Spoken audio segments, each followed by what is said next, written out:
Hello, नमस्ते, good evening, सत श्री अकाल फ्रेंड्स चलिए आज का सेशन स्टार्ट करते हैं। आज के सेशन में एनसीईआरटी से आधुनिक भारत का प्रांतीय स्वायत्त राजवंश, चलिए टॉपिक देखते हैं। इसके पहले चैनल पे पहली बार आए हैं, चैनल को जरूर सब्सक्राइब कर लें, वीडियो को ज़्यादा से ज़्यादा शेयर कर दिया करें।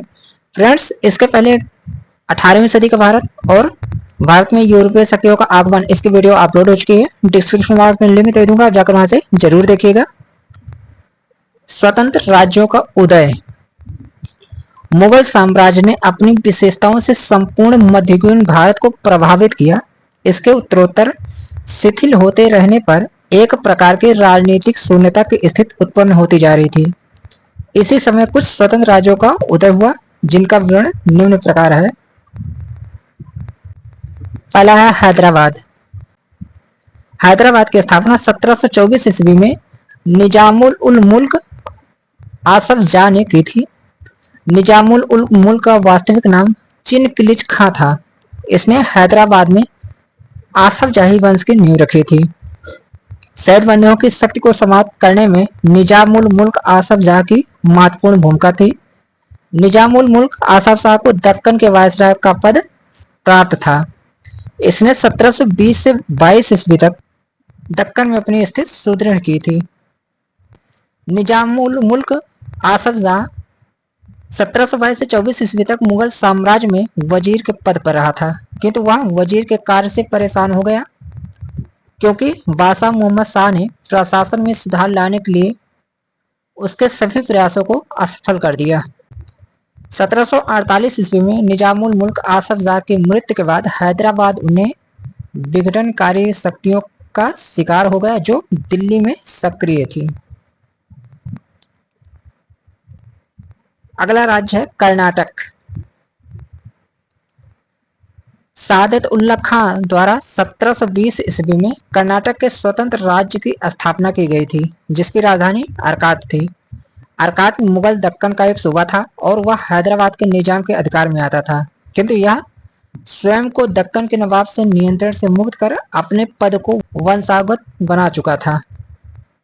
कर्नाटक नवाब साद उल्ला खां ने अपने भतीजे दोस्त अली को निजाम को स्वीकृति के बिना ही अपना उत्तराधिकार बना दिया। 1740 ईस्वी में मराठों द्वारा दोस्त अली की हत्या कर दी गई। इसके पश्चात सदर अली दोस्त अली का उत्तराधिकारी बन गया। नवाबी के लिए संघर्ष को लेकर कर्नाटक में स्थिति अनेक बार बिगड़ी, जिससे यूरोपीय शक्तियों को भारत के राजनीति में हस्तक्षेप करने का अवसर मिल गया। अगला राज्य है बंगाल। 1651 ईस्वी में अंग्रेजों ने बंगाल में अपनी पहली फैक्ट्री शाह सोजा की अनुभव से स्थापित की थी। 1651 ईस्वी में अंग्रेजों ने बंगाल में अपनी पहली फैक्ट्री शाह सोजा की अनुमति से स्थापित की थी। इसी वर्ष राजवंश की एक महिला की डॉक्टर बाटन द्वारा चिकित्सा करने पर शाह सोजा ने अंग्रेजों को 3000 रुपये वार्षिक कर देने के बदले में बंगाल, बिहार तथा उड़ीसा में कर मुक्त व्यापार की अनुमति दे दी थी। 1698 ईस्वी में सूबेदार अजीम उस शान ने कंपनी को सुल्तानाती कलकत्ता एवं गोविंदपुर की जमींदारी दे दी। 1717 ईस्वी में मुगल सम्राट फर्रुख सियर ने 3000 रुपये वार्षिक कर के बदले में अंग्रेजों को व्यापारिक छूट प्रदान की थी।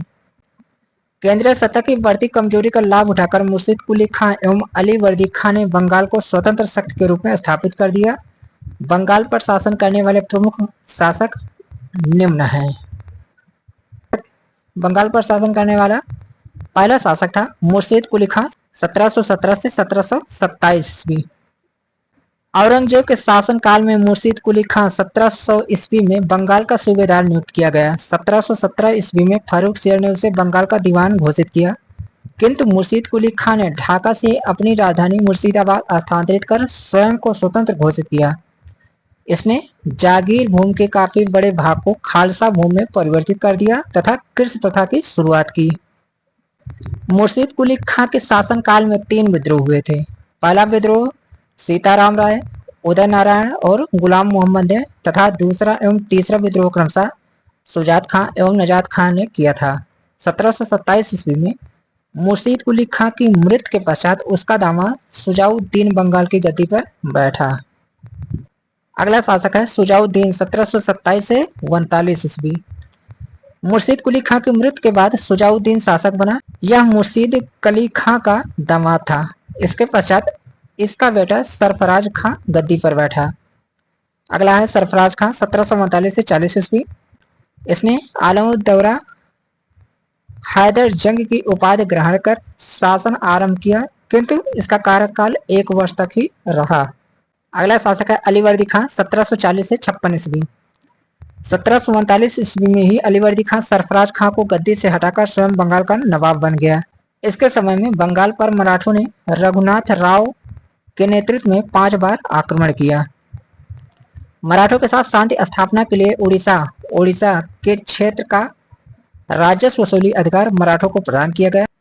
अलीवर्दी खां के शासन काल में ही अंग्रेजों द्वारा कोलकाता के निकट फोर्ट विलियम का किला बनाया जाने लगा गया था। अगला शासक है सिराजुद्दौला 1756 से 1757 ईस्वी। अलीवर्दी खां के बाद उसका नाती सिराजुद्दौला 1756 ईस्वी में बंगाल का नवाब बना। इसके नवाब बनने पर उसके परिवार के सदस्यों के बीच षड्यंत्र और झगड़े शुरू हो गए। इन साजिशों ने अंग्रेज कंपनी को बंगाल की राजनीति में हस्तक्षेप करने का अवसर दिया तथा अंग्रेजों ने कलकत्ता फोर्ट विलियम की किलेबंदी का विस्तार आरंभ कर दिया। अंग्रेज कंपनी नवाब की किसी बात पर ध्यान दिए बिना अपनी मनमानी करती रही। कंपनी ने अपने किलेबंदी तथा मुक्त व्यापार की नीति जारी रखी। नवाब ने क्रुद्ध होकर कासिम बाजार की अंग्रेज फैक्ट्री पर अधिकार कर लिया तथा 20 जून 1756 को कलकत्ता पर भी अधिकार कर लिया। ब्लैक होल की घटना हुई थी 20 जून 1756 को।